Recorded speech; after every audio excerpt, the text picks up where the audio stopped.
নমস্কার বন্ধুরা, welcome to cooking with ইচ্ছে। আজকের পর্বে আমি বানিয়েছি ওটসের খিচুড়ি। আমার এই ওটসের খিচুড়ি যদি আপনাদের ভালো লাগে তাহলে প্লিজ আমার চ্যানেল লাইক, শেয়ার এবং সাবস্ক্রাইব করতে ভুলবেন না। এটা মূলত আমি বাচ্চাদের জন্য বানিয়েছি। এর জন্য আমি নিয়ে নিয়েছি গাজর হাফ কাপের মতো, মটরশুঁটি বা কড়াইশুঁটি হাফ কাপের মতো, ফুলকপি হাফ কাপের মতো, 4-5টা রসুন কুচিয়ে নিয়েছি, একটা ছোট পেঁয়াজ কুচিয়ে নিয়েছি, আর রয়েছে বিনস হাফ কাপের মতো। এখানে আমি নিয়েছি 2 কাপের মতো মুসুর ডাল আর একটা ওটসের প্যাকেট। এটা 200 গ্রামের মতো ওটস রয়েছে। আপনাদের কাছে যে ওটস অ্যাভেলেবেল থাকবে সেটাই নিতে পারেন। নিচ্ছি হলুদ, চিনি, নুন, টমেটো একটা, আদা একটু 2 ইঞ্চির মতো, আর ধনের গুঁড়ো, জিরের গুঁড়ো, সরষের তেল। প্রথমেই আমি কড়াইটা গ্যাসে বসিয়ে গ্যাসটাকে জ্বালিয়ে নিয়েছি। এবার আমি সরষের তেল দিচ্ছি। আমি এটা খুবই কম তেল মশলার মধ্যে বানাবো। বাচ্চাদের জন্য মূলত আমি বানিয়েছি। তাছাড়াও যারা অন্য কেউ খেতে চান বা ডায়েট করতে চান তাদের জন্য এটা খুব ভালোভাবেই যাবে। খেতেও খুব দুর্দান্ত হবে, সবাই খেতে পারেন। এবার আমি একটু 5 ফোড়ন দিয়ে আর রসুন দিয়ে দিলাম। রসুনটা প্রথমে দিলে ফ্লেভারটা ভালো আসবে।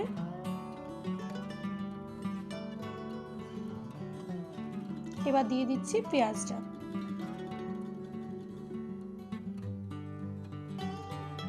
পেঁয়াজটা দিয়ে একটু নেড়ে চেড়ে নেব, একটু হালকা গোল্ডেন ব্রাউন হতে দেব। আপনাদের কাছে অন্যান্য ভেজিটেবল অ্যাভেলেবেল থাকলেও আমি যেগুলো দেখিয়েছি তার যেগুলো ছাড়াও সেগুলোও দিতে পারেন। এটা খুবই হেলদি একটা রেসিপি।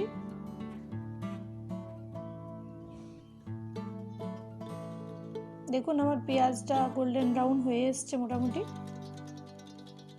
আর খুব সুন্দর একটা গন্ধ ছড়িয়েছে। যদি আপনারা এটা বানান তখন বুঝতে পারবেন যে ফ্লেভারটা দারুণ আসছে। এবার আমি দিয়ে দেবো ভেজিটেবলগুলো যেগুলো আমার কেটে রাখা আছে। এর সাথে কেউ ইচ্ছে করলে আলুও দিতে পারেন।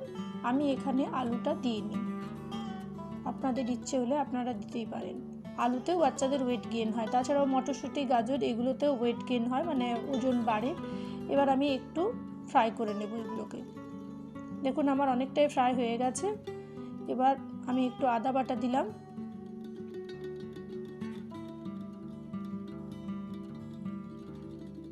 এবার আমি কষাবো এটাকে। ধনের গুঁড়ো দিয়ে দিলাম, জিরের গুঁড়ো দিয়ে দিলাম, দিয়ে দিচ্ছি হলুদ,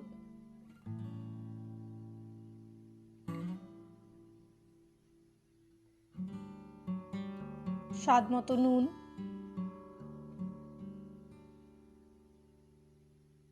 চিনি। আপনারা চাইলে চিনিটাকে অ্যাভয়েডও করতে পারেন। এবার আমি একটু মশলাটাকে কষিয়ে নেব।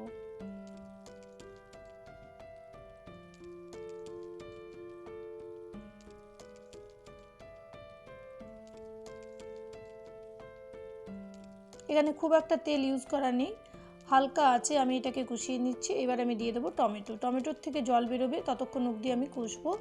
আর দিয়ে দিচ্ছি আমি মুসুর ডাল। মুসুর ডালটা আমি ধুয়ে নিয়েছি।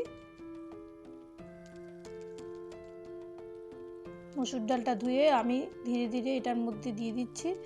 পুরো মুসুর ডালটা 2 কাপের মতো মুসুর ডাল এখানে আমার রয়েছে। এগুলো দিয়ে আবার আমি একটু কষিয়ে নেব। এগুলোর মধ্যেও জল বেরোবে।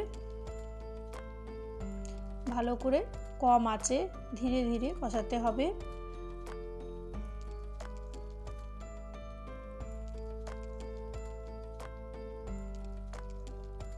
একটু সময় দিতে হবে,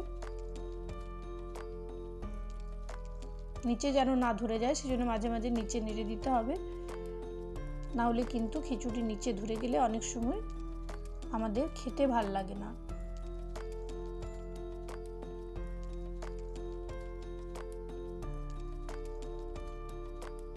এইবার হয়ে গেছে। এবার আমি এটাকে কুকারে নিয়ে নিচ্ছি। একটা কুকারের মধ্যে পুরো ইনগ্রিডিয়েন্টসটা, মানে যেটা আমরা করলাম, কষালাম, সেইটা আমি দিয়ে দিলাম। কুকারের মধ্যে। আর আমি এটার সাথে পুরোটা নিয়ে এটার সাথে মিশিয়ে দেবো ওটসটা আমি আলাদাভাবে এখানে কিন্তু ফ্রাই করিনি। পুরো ওটসটা 200 গ্রামের মতো আমার রয়েছে। আর আমি এখানে ওটসের পুরোটাই নিয়ে নিলাম, প্যাকেটের পুরো ওটসটা, আর দিয়ে দেবো জল দিয়ে আমি এটাকে একটা হাই ফ্লেমে আর একটা লো ফ্লেমে হুইসেল পড়তে দেবো।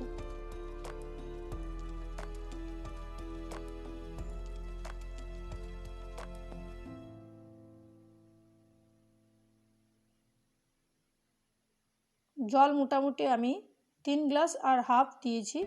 এবার আমি গ্যাসটাকে আবার জ্বালিয়ে নিয়েছি, বসিয়ে দিলাম আমি কুকারটাকে, আর বললাম যেটা সেই রকমভাবে একটা হাই ফ্লেমে আর একটা লো ফ্লেমে সিটি দিয়ে আর আমি 15 মিনিটের মতো ওয়েট করে সাজিয়ে দিয়েছি। দেখুন গরম গরম